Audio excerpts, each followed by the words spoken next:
सोचिए एक ऐसा बॉम्बर जो फ्लाई तो करता है लेकिन रडार पे दिखता नहीं। एक ऐसा मिलिट्री प्लान जो बिना पता चले दुश्मन के एयरबेस में घुस जाए और हमला कर दे। दोस्तों आज हम बात करने वाले हैं दुनिया के सबसे खतरनाक B2 स्टील्थ बॉम्बर के बारे में, लोग जिसे इनविजिबल जायंट भी कहते हैं। अब आप ये देखो,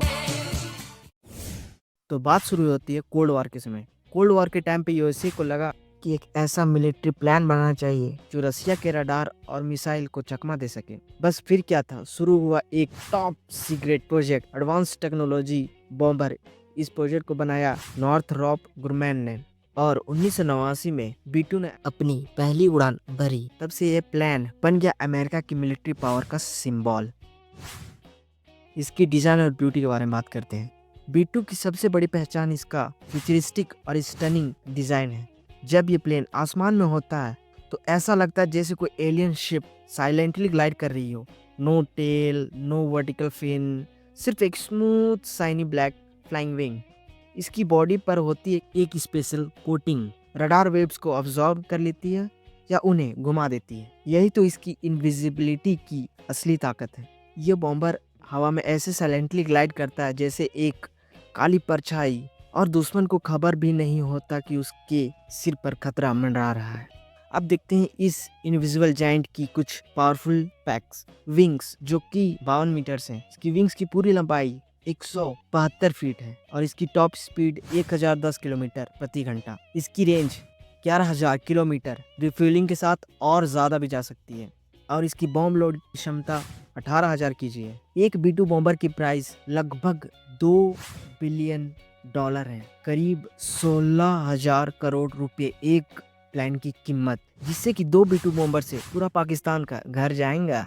और इसी B2 बॉम्बर से 22 जून 2025 को अमेरिका ने अपने खतरनाक B2 बॉम्बर को इस्तेमाल कर ईरान के 3 न्यूक्लियर प्लांट्स पर हमला कर दिया। आइए जानते हैं इस हमले की खास बातें। इस हमले को नाम दिया गया था ऑपरेशन मिडनाइट हैमर। अमेरिका ने B2 बॉम्बर को व्हाइटमैन एयरबेस से उड़ाया, बिना किसी रोक टोक 11,000 किलोमीटर का सफर तय किया, क्योंकि इस मिशन को B2 बॉम्बर के अलावा और कोई भी नहीं कर सकता था, क्योंकि मिसाइल का इतना वजन सिर्फ B2 बॉम्बर ही कैरी कर सकता था और पहाड़ों को चीर कर अंदर तक घुस के हमला करना सिर्फ B2 बॉम्बर के ही बस में था। क्योंकि ईरान की न्यूक्लियर फैसिलिटी फोर्डो और नतांज जैसे ठिकानों का खास तौर पर पहाड़ों की गहराई सुरंगों के अंदर बनाया गया था ताकि कोई हमला ना कर सके। लेकिन B2 बॉम्बर से छोड़े गए JBU-57 बंकर बस्टर बमों ने इन पहाड़ियों को पेनिट्रेट किया और अंदर छिपे बंकर को तबाह कर दिया। ये बम इतने खतरनाक थे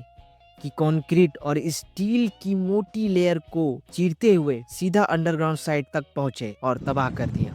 B2 बॉम्बर ने पहली बार अपनी ताकत दिखाई 1999 में कुशोवा वॉर में। फिर ईरान और अफगानिस्तान जैसे देशों में इसने कई मिशन पर कामयाबी हासिल की। B2 की सबसे बड़ी ताकत यही है कि बिना नजर आए अटैक कर सकता है और जब तक एनिमी को पता चले तब तक सब खत्म हो चुका होता है। ये बॉम्बर एनिमी पे बिना वार्निंग के अटैक करने में एक्सपर्ट है। और जब इतनी महंगी B2 बॉम्बर है, इसका मेंटेनेंस भी काफी एक्सपेंसिव है। B2 की मेंटेनेंस सुपर एक्सपेंसिव और टफ होती है। हर मिशन के बाद इसकी पेंट और सरफेस की हाई लेवल चेकिंग होती है। इसकी कॉकपिट में नासा और इसरो लेवल की एडवांस्ड टेक्नोलॉजी लगी होती है और B2 बॉम्बर की सिक्योरिटी भी बहुत टाइट होती है। B2 सिर्फ एक मशीन नहीं, ये एक फ्लाइंग ट्रेजर है, एक फ्लाइंग पीस ऑफ आर्ट, जिसकी खूबसूरती देख हर कोई बोले वाह, क्या कमाल की चीज़ बनाई है साइंस ने। तो ये थी एक खूबसूरत सी जहाज जिसकी खूबसूरती देख हर कोई बोल दे वाह, क्या चीज़ साइंस ने बनाई है। B2 बॉम्बर आज के समय में दुनिया की सबसे डेंजरस मिलिट्री मशीन में गिना जाता है और इस B2 बॉम्बर को अमेरिका बेचता नहीं बल्कि अपना मिलिट्री डिफेंस सिंबॉलिक मशीन है ये। Thank you.